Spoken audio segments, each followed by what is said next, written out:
দিনাজপুরে সড়ক ও জনপথের অনুমতি ছাড়াই তাদের জায়গায় পৌরসভা মাস্টার ড্রেন নির্মাণ করছে এমন অভিযোগ এনে ড্রেন নির্মাণে বাধা দেওয়ায় 2 মাস যাবৎ নির্মাণ কাজ বন্ধ রয়েছে। এতে ভোগান্তিতে পড়েছে স্থানীয় ব্যবসার প্রতিষ্ঠান সহ সাধারণ মানুষ। এ নিয়ে আরো জানাতে সরাসরি যুক্ত হচ্ছেন আমাদের সহকর্মী হারুনুর রশিদ। আর রশিদ, সড়ক ও জনপথ ড্রেন নির্মাণ কাজ বন্ধ রাখা নিয়ে কি বলছে, বিস্তারিত জানাবেন। তো আপনাকে ধন্যবাদ। আপনি বললেন যে আপনি যেটা বলছেন যে আসলে দিনাজপুরে সড়ক ও জনপথের অনুমতি ছাড়াই দিনাজপুরের ফুলবাড়ি পৌরসভায় প্রায় 1 কিলোমিটার একটি রাস্তা নির্মাণ করছে এবং ড্রেন নির্মাণ করছে এবং ড্রেন নির্মাণকে কেন্দ্র করে দুই পক্ষের সীমানা জটিলতা, বিশেষ করে সড়ক ও জনপথ বলছে যে তাদের জায়গার উপরেই এই ড্রেনটি নির্মাণ হচ্ছে এবং পৌরসভা কিন্তু ইতিপূর্বেই এই ড্রেনের যে নির্মাণের প্রয়োজনে যে খুঁড়ে ফেলে এবং ব্যাপক পরিমাণে গর্ত করে রেখেছে এবং এই মুহূর্তে সেই গর্তে কিন্তু বিভিন্ন ধরনের ব্যবসা প্রতিষ্ঠান কিন্তু তাদের চাটাই বা বিভিন্ন ধরনের সিঁড়ি তৈরি করে সেটা দিয়ে কিন্তু তাদের খরিদ্দার এবং বেচা কেনা গ্রহণ করছে।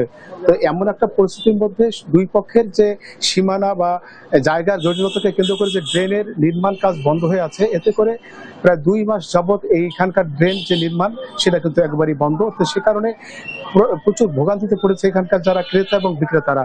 তারা বলছেন যে দ্রুত সময়ের মধ্যে যদি ড্রেনটা নির্মাণ করা হয় তাহলে কিন্তু সবাই বেঁচে যায়। তো আমরা আপনাকে দেখানোর চেষ্টা করবো আসলে কি কারণে এই সড়ক জনপথ বাধা দিচ্ছে এবং সেটা আসলে কি বিষয় সেটা আপনার দেখানোর চেষ্টা করতেছি। ঠিক আপনি দেখানোর চেষ্টা করতেছি যে এই যে ড্রেনটি এখানে আছে, সেই ড্রেনটি সোজা যে একটু বাঁক নিয়েছে এবং এই বাঁক নেওয়ার পাশেই দেখা যাচ্ছে যে একটা বিল্ডিং আছে। সেই বিল্ডিং এর মাঝ বরাবর এই ড্রেনটা হওয়ার কথা, কিন্তু বিল্ডিংটার কারণে পৌরসভা কিন্তু একটু বাঁক করে নিয়ে রোডসের রাস্তার উপরে চলে গেছে। সে কারণে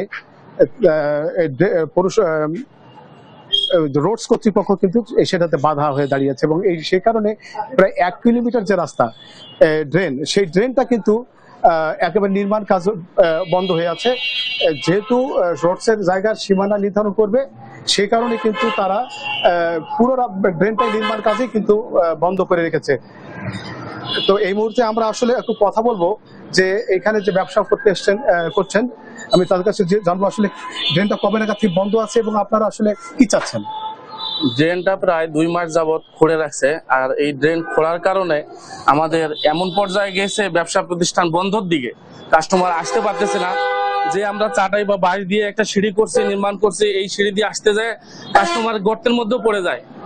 এমন ভোগান্তির মধ্যে পড়ছে, আমাদের এই যে দোকানে যে কর্মচারীরা আছে এরকম বেতন দেওয়ার মতো আমাদের পয়সা হচ্ছে না বেচা কিনা না হওয়ার কারণে। আমরা চাচ্ছি বা আমাদের দাবি দ্রুত সময়ের মধ্যে এই ড্রেনটা নির্মাণ করার জন্য, এটাই আমাদের দাবি।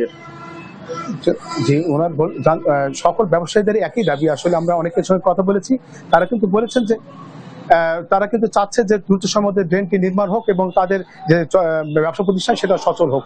তো কর্তৃপক্ষের কাছে তাদের উদাত্ত আহ্বান, দ্রুত সময়ের মধ্যে যেন বিষয়টা সুরাহা করে ড্রেনের কার্যক্রম সম্পূর্ণ করে, এতটুকুই দাবি কিন্তু এই দিনাজপুরে এই ড্রেন নির্মাণে। এই ছিল ড্রেনের বিষয়ে বিস্তারিত।